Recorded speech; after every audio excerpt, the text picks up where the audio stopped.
वो है असगन खान साहब का। लुधियाना से उन्होंने अपना सवाल हम तक पहुंचाया है।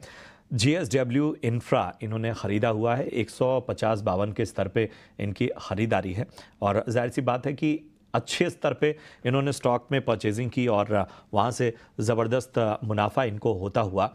अब चूंकि हम पिछले 5 ट्रेडिंग सेशंस को देखें तो JSW इंफ्रा में हमें लगभग 4.25% की तेज़ी नज़र आई है।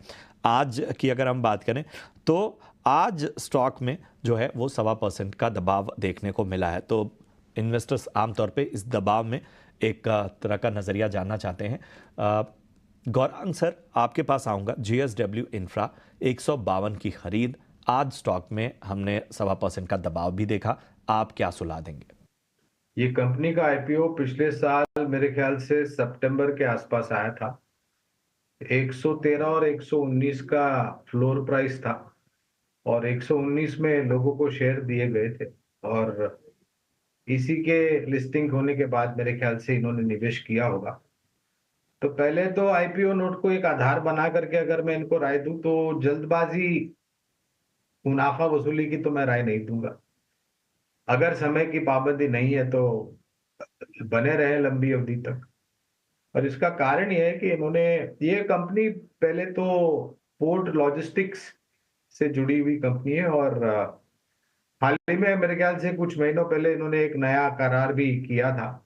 मेरे ख्याल से आंध्र प्रदेश तेलंगाना में एक नया पोर्ट खड़ा करने की बात की है इन्होंने। तो कार्गो हैंडलिंग सर्विसेज और मिडल ईस्ट में तो बहुत बड़ा कारोबार है इनका। तो अगर जल्दबाजी नहीं है और समय की कोई पाबंदी नहीं है तो लंबी अवधि तक बने रहें। तो आपको अगर पैसों की आवश्यकता नहीं है, किसी तरह का आपको जल्दबाजी नहीं है, पेशेंस रख सकते हैं, तो लंबी अवधि के लिए बने रहने की सलाह JSW इंफ्रा में। आपकी खरीद भी अच्छे लेवल की है। चलिए बढ़ते हैं आगे। महावीर सिंह का सवाल है JP पावर पे। 6.5 रुपए की इनकी खरीद है JP पावर में। 400 शेयर इन्होंने लिए हुए हैं।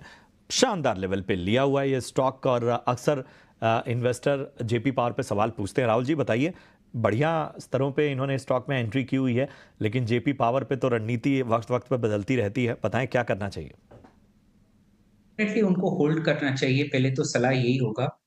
जो 20 रुपए से प्रॉफिट बुकिंग आपको दिख रहा है, जो आज भी नीचे स्टॉक आया है, वो 19.5 जहाँ पे एक बाय लेवल है। आई रिपीट 17.5 से लेके 19.5 एक बाय लेवल है, उस पे वापस लेके जा रहा है थोड़ा प्रॉफिट बुकिंग।